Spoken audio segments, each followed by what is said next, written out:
Question number 6, Dr. Russell Norman. Thank you, Mr. Speaker. My question is to the Prime Minister and asks, does he stand by all his statements? Right, Honourable Prime Minister. Mr. Speaker, yes. Supplementary. Supplementary question, Dr. Russell Norman. Thank you, Mr. Speaker. Why did he say that the Inspector General's finding was contested, specifically the finding that, and I quote, information which his Deputy Chief of Staff received from the NZSIS was used by Jason Eade, a senior advisor within the Prime Minister's office, to assist Mr Slater in making the OIA request? Why did he say that that finding was contested? Right, Honourable Prime Minister. Speaker, because parts of it, at least, if you read the full part of it, Mr Slater contests. Supplementary. Supplementary question, Dr. Russell Norman. So to be clear, is the Prime Minister saying that he contests that finding by the Inspector General on the basis of Mr Slater's evidence? Right, Honourable Prime Minister. I can't fully answer that because I don't know the answer to that question. There's been a number of discussions, but Mr Speaker, what I can say is that Mr Slater makes it clear in the report that he contests the view that the OIA request was driven by my office. He himself says that he was putting in the OIA request. It's not contested that my office and Mr Slater had a discussion, but of course the main point there is that is of no relevance because, as the Inspector General says, it did not breach any obligations of confidentiality owed by the SIS or part of the staff member. The information passed was not classified. They were free to have that conversation. True. Order. Supplementary question, Dr. Russell Norman. Does the Prime Minister contest the finding in the Inspector General's report that Jason Eade assisted Mr Slater in making the OIA request? Right, Honourable Prime Minister.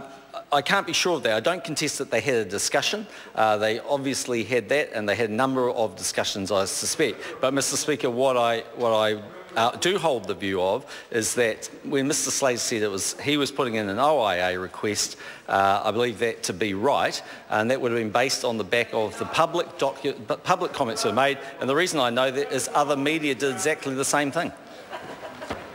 Supplementary question, Dr. Russell Norman. Does the Prime Minister accept the Inspector General's finding that Mr Jason Eade, a senior advisor within the Prime Minister's office, assisted Mr Slater in making the OIA request?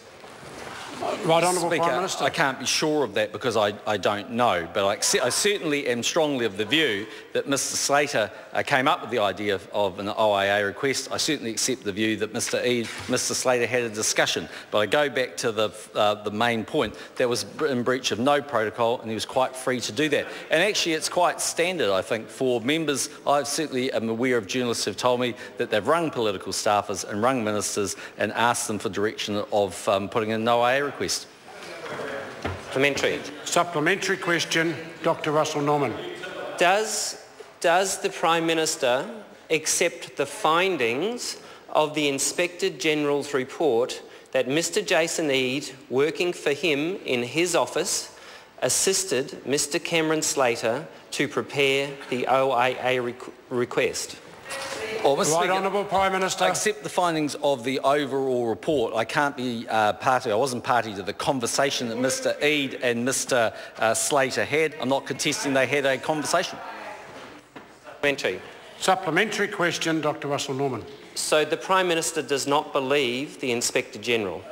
Mr. Speaker, no, that's not what I've said. What I've said is it's clear that there was a conversation between the two. It's clear from the Inspector General's report that was no breach. He was quite free to do that, but I tend to accept the view of Cameron Slater that he came up with the idea of putting in an OIA request. That's what he said. I tend to accept that view. Supplementary. Order. Supplementary question, Dr. Russell Norman. So the Prime Minister, just to be clear, the Prime Minister, are you telling this House that you accept the word of Mr Cameron Slater ahead of the word of the Inspector General and her report? Right, Honourable Prime Minister. That's not what I said. Does the Prime Minister... Order. Is it a further supplementary? Supplementary question, Dr. Russell Norman. Does the Prime Minister believe it is purely coincidence that while Mr Eade was on the phone to Mr Slater, the OIA request was put in to the SAS by Mr Slater? Was it just a coincidence? Mr Speaker, Right, Honourable Prime Minister. I wouldn't want to offer the House a view on that. I don't have a view. Supplementary.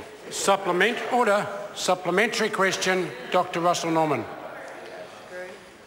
What is it about Cameron Slater, a man who celebrated the death of a car crash victim, whose hate blog has generated death threats for public servants, that inspires the Prime Minister to back a reprobate like that over the Inspector General of Intelligence and Security? Order. That's a very marginal question. I'll leave the Prime Minister to answer. I'm not. I accept the findings of the report. I accept that there was a discussion between Mr Eade and Mr Slater. I also accept the findings of the report that said there was no breach in doing that and there was no reason for them to do that. What I do know is that the very strong claims made by the Green Party and made by Labor and Phil Goff prior to the 2014 election that the OIA process was tampered with through my office, politicising the SIS, is absolutely proven incorrect. And everybody who reads that knows that. And unfortunately, it just wasn't payday for Russell Norman. Question number 7, Kelvin Davis.